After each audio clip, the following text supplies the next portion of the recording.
नमस्ते गुरुजी। जय गुरुजी महाराज। शुक्राना गुरुजी।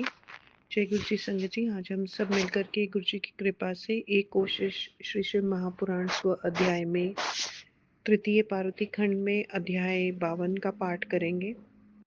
ओम गंगणपतये नमः। वक्रतुंड महाकाय सूर्यकोटि समप्रभा निर्विघ्नं कुरु मे देव सर्वकार्येषु सर्वदा। ओम नमः शिवाय। शिवजी सदा सहाय। ओम नमः शिवाय। गुरुजी सदा सहाय। जय गुरुजी। अथ द्विपञ्चाशो अध्यायः। ब्रह्मोवाच अथ शैलवरस्तात् हिमवान् भाग्यसत्तमः प्राङ्गणं रचयामास भोजनार्थं विचक्षणः मार्जनं लेपनं सम्यक् कारयामास तस्य सः स सुगन्धैर्लञ्चक्रे नानावस्तुभिरादरात् अथ शैलः सुरान् सर्वानन्यानपि च सेश्वरान् भोजनायाह्वयामास पुत्रैः शैलः परैरपि शैलाहान्मथाकर्णैः स प्रभुः साच्युतो मुने सर्वैः सुराधिभिस्तत्र भोजनाय ययौ मुदा गिरिः प्रभुं च सर्वांस्तांसु सत्कृत्य यथाविधि मुदोपवेशयामास सत्पीठेषु गृहान्तरे नानासुभोज्यवस्तूनि परिवेश्य च तत्पुनः साञ्जलिर्भोजनायाज्ञां चक्रे वियज्ञप्तिमानतः अथ सम्मानितास्तत्र देवा विष्णुपुरोगमाः सदाशिवं पुरस्कृत्य बुभुजुः सकलाश्च ते तदा सर्वे हि मिलिता एकपद्येन सर्वशः पडङ्गति भूताश्च बुभुजुर्विहसन्तः पृथक् पृथक् नन्दी भृङ्गी वीरभद्रगणाः पृथक् बुभुजुस्ते महाभागाः कुतूहलसमन्विताः देवाः सेन्द्रालोकपाला नानाशोभासमन्विताः बुभुजुस्ते महाभागा नानाहास्यरसैः सह सर्वे च मुनयो विप्रा भृग्वाद्या ऋष्यस्तथा बुभुजुः प्रीतितः सर्वे पृथक् पडङ्गी गतास्तदा तथा चण्डीगणाः सर्वे बुभुजुः कृतभोजनाः कुतूहलं प्रकुर्वन्तो नानाहास्यकरा मुदा एवं ते भुक्तवन्तः स्वाचाम्य सर्वे मुदान्विताः विश्रामार्थं गताः प्रीत्या विष्णुवाद्या स्वं स्वमाश्रमं मेनाज्ञया स्त्रिया साध्वयः शिवं सम्प्रार्थ्य भक्तितः गेहे निवासयामा सुरवा साख्ये परमोत्सवे रत्नसिंहासने शम्भुर्मेना दत्ते मनोहरे सन्निधाय मुदा युक्तो ददृशे वासमन्दिरं रत्नप्रदीपशतकैर्ज्वलद्विभज्रवलितं श्रिया रत्नपात्रघटाकीर्णं मुक्तामणिविराजितम् रत्नदर्पणशोभाढ्यं मण्डितं श्वेतचामरैः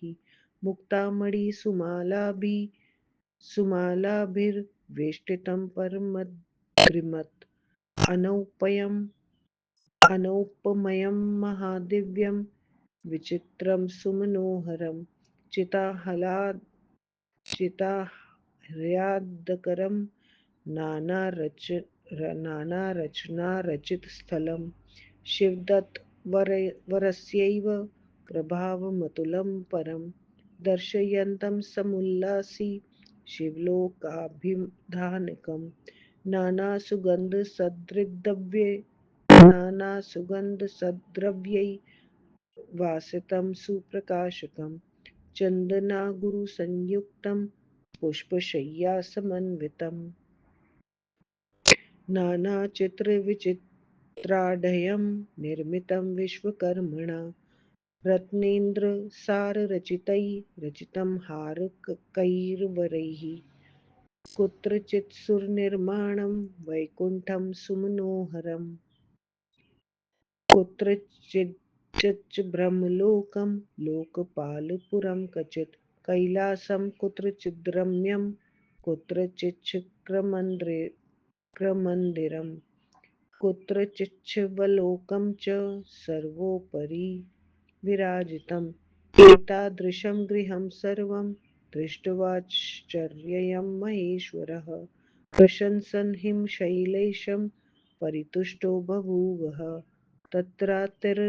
तत्रातिरमणीये च रत्नपर्यङ्कगमुत्तमे अतयेष्टमुदा मुक्तो लीलया परमेश्वरः हिमालयश्च स्वभ्रातॄन् भोजयामास कृत्स्नशः सर्वानन्याश्च सुप्रीत्या शेषकृत्यं चकारः एवं कुर्वती शैलेशे स्वपतिप्रेष्ठ ईश्वरे व्यतीता रजनी सर्वा प्रातः कालो बभूवः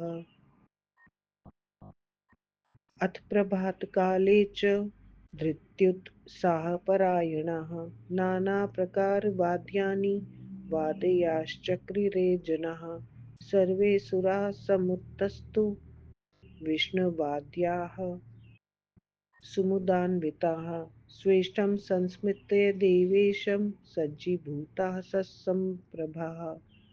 सम्भ्रमाः स्ववाहनानि सज्जानि कैलासङ्गन्तुमुत्सुकाः कृत्वा सम्प्रेष्यामासु धर्मं शिवसमीपतः वासगेहमथागत्य धर्मो नारायणाज्ञया उवाच शङ्करं योगीशं समयोचितं धर्मवाच उत्तिष्ठोत्तिष्ठ भद्रं ते भव नः प्रमथाधिप जनावासं समागच्छ कृतार्थं कुरु तत्र तान् ब्रह्मोवाच इति धर्मवचः श्रुत्वा विजहास महेश्वरः ददर्श कृपया दृष्ट्या तल्पमुज्जाचकारः उवाच विहसन् धर्मं त्वमग्रे गच्छ तत्रः अहमप्यागमिष्यामि त्वमेव न संशयः इत्युक्तः शङ्करेणाथ जनावासं जगाम सः स्वयं गन्तुमना आसीत् तत्र शम्भुरपि प्रभुः तज्ज्ञात्वा स्त्रीगणः सोऽसौ तत्रागच्छन्महोत्सवः चक्रे मङ्गलगानं हि पश्यन् शम्भुपद्वयम् अथ शम्भुर्भवाचारी प्रातः कृत्यं विधाय च मीनामामन्त्र्य क्रुधं च जनावासं जगाम सः महोत्सवस्तदा चासीद्वेदद्वनिर्भून्मुने वाद्यानि वादयामासुर्जनाश्चातुर्विधानि च शम्भुरागत्य स्वस्थानं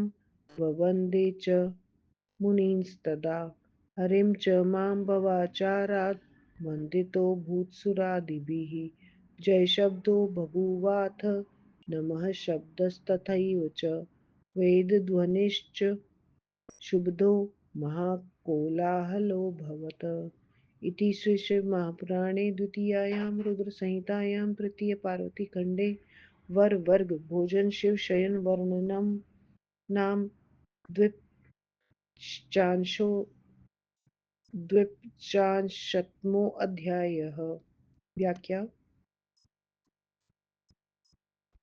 ब्रह्मा जी ने कहा, हे तात, परम भाग्यशाली बुद्धिमान गिरिराज हिमालय ने बारातियों को भोजन कराने के लिए आंगन को सजाया, वहां झाड़ू लगवाकर उसे भली भांति लिपवाया, विविध प्रकार की सुगंधियों से आदर पूर्वक उसे सुशोभित कराया। उसके बाद हिमालय ने शिव जी के साथ सभी देवताओं को अपने पुत्रों तथा पर्वतों को भेजकर सादर बुलाया। हे मुनि, हिमालय के बुलावे को सुनकर शिव जी विष्णु आदि देवताओं सहित प्रसन्न होकर भोजन करने के लिए गए।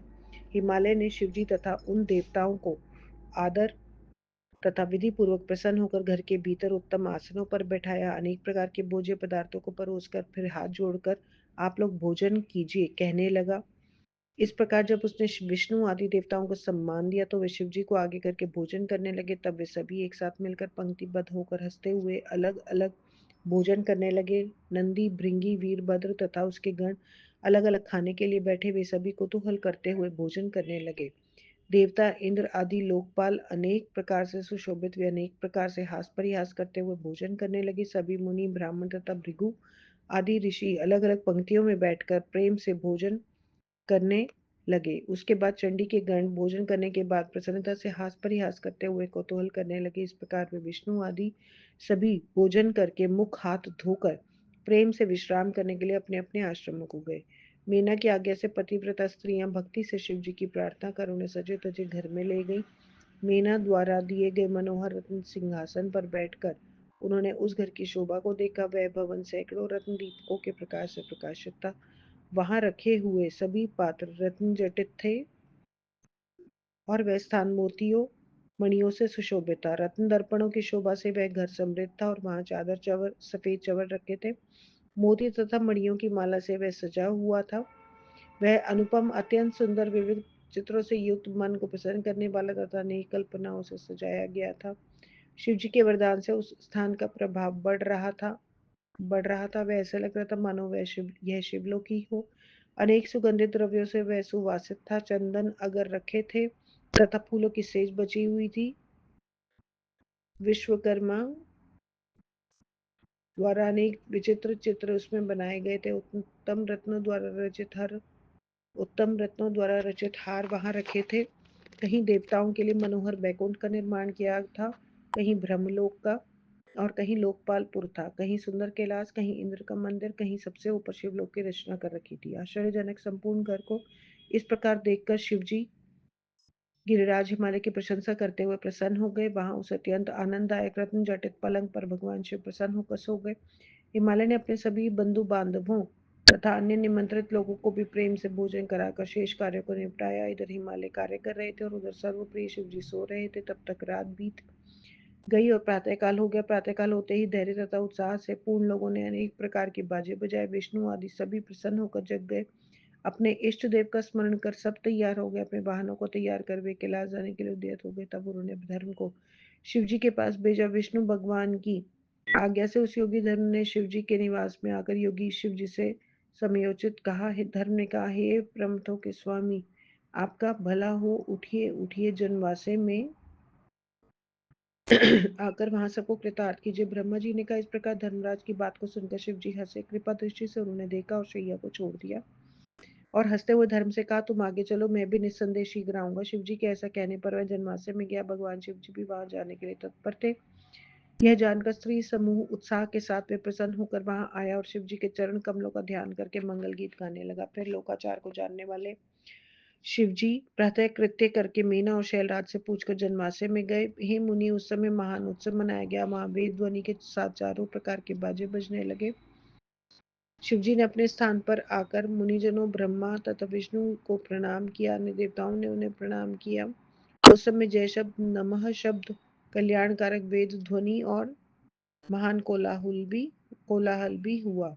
इस प्रकार परम महेश्वर पंडित तारादत्त त्रिपाठी के पुत्र डॉक्टर ब्रह्मानंद त्रिपाठी द्वारा रचित शिवा टीका टिप्पणी आदि से समल शिव महापुराण में वर वर्ग भोजन शिव शयन वर्णन नामक 52वां अध्याय समाप्त। ओम नमः शिवाय। शिव जी सदा सहाय। ओम नमः शिवाय। गुरु जी सदा सहाय। आज का सारा जाप पाठ गुरु महाराज आपके श्री चरणों में मालिक स्वीकार करना। भूलों गलतियों के लिए क्षमा करना गुरु जी। जय गुरु जी। शुक्राना गुरु जी।